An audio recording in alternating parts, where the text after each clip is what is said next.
1,69,00,000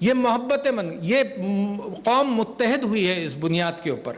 اور 1 کروڑ اگر 69 لاکھ لوگوں تک یہ احساس پروگرام جو بہت ٹرانسپیرنٹ، جس پر بہت کسی نے انگلی نہیں اٹھائی، جس کے متعلق پرائم منسٹر صاحب نے مودی صاحب کو کہا کہ ہم سے ایک بات اگر ہم تمہارے شیئر کر سکتے ہیں تو یہ لے لو. یہ بہت اچھا ہم نے طریقہ کار اختیار کیا. وہاں پر اور یہاں پر کتنا فرق تھا. لاک ڈاؤن ہوا بھارت میں اور کروڑوں لوگوں کو کہہ دیا گیا کہ تم پیدل جاؤ، 1000 میل دور تمہارا گھر ہے، ہمیں کوئی فکر نہیں، تم جاؤ پیدل جاؤ. مگر یہ کہ یہ لاک ڈاؤن تو ہوگا. یہ ایلیٹسٹ لاک ڈاؤن کی کیفیت تھی جس کے اندر غریب بڑی مشکلات سے گزرا. یہاں ہم نے سمارٹ لاک ڈاؤن کیا اور ہم نے غریب کی فکر کرتے ہوئے احساس پروگرام کے ذریعے ان کے ساتھ محبتوں کا رشتہ بڑا کیا. اگر 1 کروڑ 69 لاکھ خاندان تک احساس کے رقم پہنچی، یہ انہی کی امانت تھی، احساس کی اگر رقم پہنچی تو اس کا مطلب کہ 7-8 کروڑ افراد تک یہ بات ضرور گئی، کیونکہ ہر خاندان میں ہر گھر کے اندر 5-6 افراد تو ہوں گے جو اس سے مستفیض ہوں گے. ایک گھر میں 2 رقومات نہیں پہنچی. پھر میں بات کرنا چاہتا ہوں آپ سے کہ قومیں اگر غربت سے نکلتی ہیں تو 2 وجوہات سے نکلتی ہیں خاص طور پر. ایک تعلیم اور دوسرے صحت. صحت کے حوالے سے آپ نے دیکھا کہ اتنی تیاری کی آپ کی قوم نے، اتنی تیاری کی آپ کی حکومتوں نے کہ جو چیز آپ نے ہسپتال بنائے، بیڈز بنائے، میرے خیال سے کسی جگہ بھی 60 یا 70% سے زیادہ استعمال ہی نہیں ہوئے. تو تیاری آپ کی زیادہ تھی. کریڈٹ ٹو یور آرگنائزیشن کہ آپ نے یہ کام کیا. تعلیم کے اوپر میں آنا چاہتا ہوں کہ کووڈ نے مجبور کیا اور بڑی تیزی سے ہماری تعلیم کی منسٹری نے اس پر، شفقت محمود صاحب انہوں نے اس پر کام کرنا شروع کیا اور یہ بات ٹی وی کے ذریعے بچوں کے گھروں تک تعلیم پہنچی اور IT کا سسٹم بھی اسی کے لیے بہتر کیا گیا. مگر تعلیم کی جب میں بات کروں تو سب سے بڑا اچھا راستہ جو مجھے نظر آتا ہے وہ یکساں تعلیمی نصاب کے حوالے سے تیاری کی ہے. اس میں کیا ہوتا ہے، اس میں ساری قوم ایک اچھے انداز سے اکٹھا ایک سوچ کے اعتبار سے آگے بڑھے گی اور کنٹروورسیز کم ہو کر سب کا سٹینڈرڈ بڑھایا جائے گا. یہ کم سٹینڈرڈ ایک کرنے کا مطلب یہ نہیں ہوتا کہ کم کیا جائے، سب کا سٹینڈرڈ بڑھایا جائے گا. یکساں تعلیمی نصاب ایک پاکستانیت اور ایک مسلمان کو اچھا علم دے گی. اس کے ساتھ ساتھ 50,000 طلباء کو اسکالرشپس دی گئیں، 50,000 ہائر ایجوکیشن کے لیے، یعنی سرپلس تھیں اسکالرشپس. اور اس کے برعکس پہلے دیکھیں نا، آپ تو سیکھتے ہوئے آ رہے ہیں نا، تو پچھلے تقریباً 17 سالوں میں کل 28,000 اسکالرشپس دی گئی تھیں، یہ 50,000. تو جو آپ کی قوم ترقی کرے گی، مضبوط ہوگی، غربت سے نکلے گی، اس کی 2 وجوہات ہوں گی. صحت کا خیال رکھا جائے، ماشاءاللہ بڑی اچھی طرح سے قوم کو میں مبارکباد دیتا ہوں کہ انہوں نے صحت کا کس انداز سے خیال کیا اور جو پیغام پہنچا اس کے اوپر عمل کیا، اور اسی طرح سے تعلیم کے اوپر. پھر میں اب بات کرنا چاہتا ہوں معیشت پر، آپ کی جیت گنانا چاہتا ہوں، وہ خوشخبریاں آپ تک پہنچانا چاہتا ہوں جو پچھلے سال آپ نے حاصل کی ڈسپائٹ کووڈ کے باوجود کی. یعنی دنیا کے اندر یہ ساری چیزوں نے بہت بڑی بڑی آزمائشیں کی، -20% GDP، -15% GDP، اور آپ کے ہاں کیا تبدیلیاں آئیں. کرنٹ اکاؤنٹ کا خسارہ 20 ارب سے آپ 3 ارب پر لے کر آئے. زر مبادلہ کے ذخائر 8.5 ارب سے 12.5 ارب ہوئے. محصولات ٹیکس کے اعتبار سے ڈسپائٹ کووڈ کے باوجود، معیشت کی کمزوری جو ہوئی کووڈ کی وجہ سے، اس کے باوجود آپ نے 300 ارب آپ کا محصولات اور ٹیکس بڑھ گئے. ایک نیا کنسٹرکشن اور تعمیراتی پیکج آیا جو میں سمجھتا ہوں اکانومی کو بڑی تیزی سے ریوائیو کرے گا. اور اس کی عکاسی کہاں ہوئی؟ اس کی عکاسی پاکستان سٹاک ایکسچینج کے اندر ہوئی. جو مستقبل کے اعتبار سے امید لگاتے ہیں، انویسٹ کرتے ہیں، انہوں نے یہ دیکھا کہ پاکستان کے انڈیکیٹرز اچھے ہیں. یہ آپ پاکستانیوں نے دیکھا، باہر والا تو بعد میں انویسٹ کرے گا. یہ پاکستانیوں کو اپنی قوم کے اوپر، اپنے ملک اور اپنی معیشت پر جب بھروسہ ہوگا تو پھر وہ دکھاتا ہے. پاکستان سٹاک ایکسچینج کے ذریعے اس نے 40,000 کا ہدف پورا کیا، جبکہ دنیا کی سٹاک ایکسچینجز نیچے گئیں، پاکستان کی سٹاک ایکسچینج اوپر گئی. ماشاءاللہ مودی نے بھی سٹیبل رینکنگ دی. اچھا، اور ایز آف ڈوئنگ بزنس پچھلے سال کی آپ کی جیت تھی کہ آپ نے 28 سے جمپ کیا. سیمنٹ کی پروڈکشن بڑھ گئی. تو میں صرف یہ کہنا چاہتا ہوں کہ معیشت ایک